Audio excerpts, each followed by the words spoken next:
Ya. Sebelum mulai pembelajaran, Ibu ada ice breaking. Breakingnya gimana, Bu?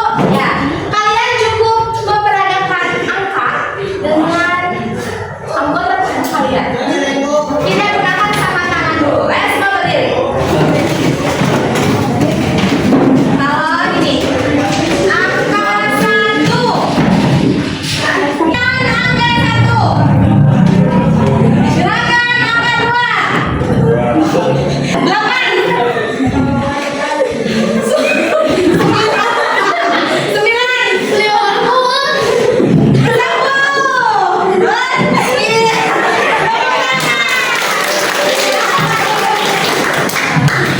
Pertemuan kali ini akan membahas tentang semangat Pancasila. Apa Cina? Semangat Pancasila. Kita di Indonesia itu hidup dengan berbagai macam perbedaan. Agama berbeda, ras berbeda, suku berbeda, bahasa berbeda. Lantas apa yang membuat semua perbedaan itu menjadi sebuah persatuan? Karena adanya Pancasila. Pancasila. Nah, di pertemuan kali ini kita akan membahas tentang sila Pancasila dan juga penerapannya di dalam kehidupan sehari-hari. Kemudian setelah dijelaskan, kalian akan dibagi menjadi beberapa kelompok dan mendiskusikan.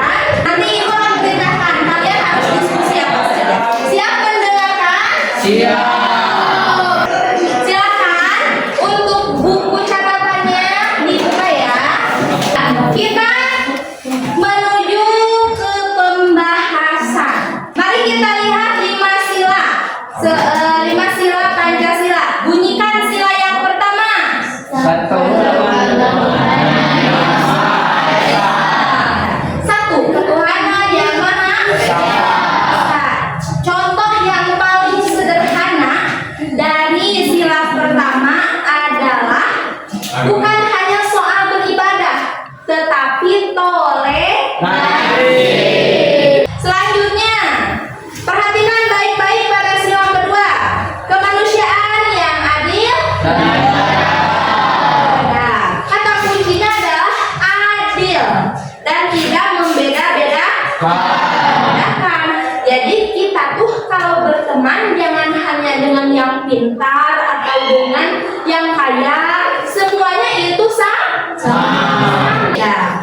Lalu sila ketiga, persatuan Indonesia. Persatuan Indonesia. Kalau kita melihat teman kita diejek karena sukunya berbeda, bahkan ada yang orang Jawa. Di sini ada orang Jawa. Kita kan dari Jawa Barat nih. Ya, misalkan ada yang dari orang Jawa Timur. Terus sama teman-teman kita diejek. Nah, berarti itu artinya kita gagal menjaga persatuan. Jadi kalau misalkan ada yang berbeda, mau bahasanya, rasnya, agamanya, itu jangan dijadikan sebuah ejekan. Kemudian sila keempat tentang musyawarah. Bagaimana bunyi sila keempat? Kerajaan yang dipimpin oleh hikmat kebijaksanaan dalam permusyawaratan perwakilan. Jadi ingat ya, musyawarah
teman itu berasal dari keluarga yang kurang mampu. Misalnya seragamnya sudah lusuh, misalkan ya. Nah itu kan berarti yang dilanggarnya adalah sila nomor 2, kemanusiaan yang adil. Terus bagaimana solusinya? Orang yang pulang jauhan teh perlu diajak. Siap ya, nanti kalian siapkan kertas 2 lembar. Silahkan kalian duduk secara berdiskusi. Tahu kan duduk diskusi gimana? Ngariung. Silahkan kalian duduk ngariung. Mendiskusikan mau kasus apa, mau kejadian apa yang kalian ambil. Silahkan kalian berunding. Sekarang kalian tulis dulu nama anggota. Oh, 1. Anggotanya siapa saja? Mencari kasusnya sudah? Kalau sudah, dituliskan. Hai.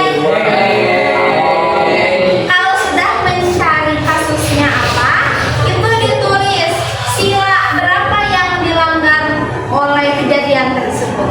Ya, tadi sangat memperhatikan. Satria, tadi kamu sangat memperhatikan penjelasannya. Coba kamu sekarang kemukakan pendapatnya ke teman-teman kamu ya. Paham ya? Ini sudah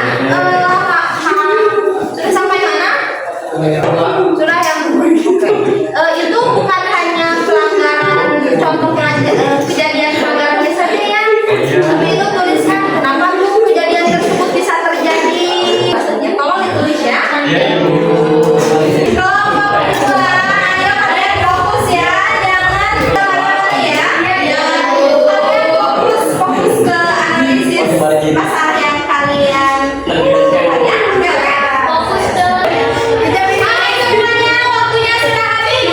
Silakan untuk menghadap lagi ke depan ke tempat perintahkan kepada masing-masing kelompok untuk mengirimkan utusannya orang saja untuk memaparkan hasil dari diskusi kelompok kalian.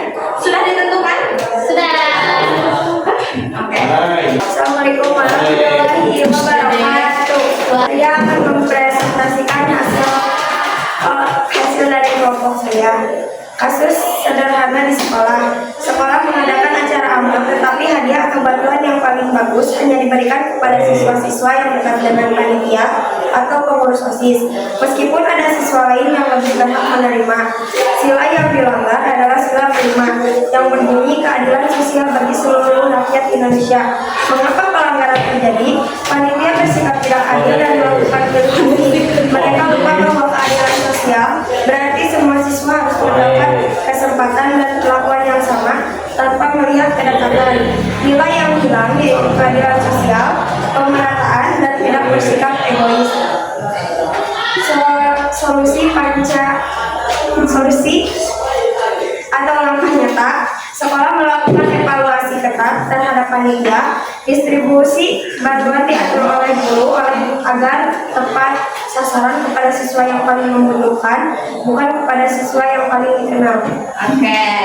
Tepuk tangan untuk Putri. Semua sudah membacakan dan menyampaikan hasil dari diskusinya. Semua kelompok menunjukkan bahwa kalian mampu. Ibu sangat apresiasi. Kalau lagi rangkuman, coba dengarkan.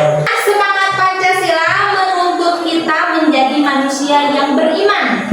Beriman berarti hubungannya dengan sila pertama, adil dan manusiawi. Itu sila kedua dan juga 5. Kemudian bersatu, itu dari pengamalan sila ketiga, dan demokratis adalah cerminan di sila nomor 4. Ini adalah bekal kita untuk nantinya kalau berada di masyarakat. Itu bukan hanya ada di Piagam Jakarta, bukan hanya ada di buku PPKN ya, tetapi juga ada di nadi kita. Jika kalian berbuat adil, maka Pancasila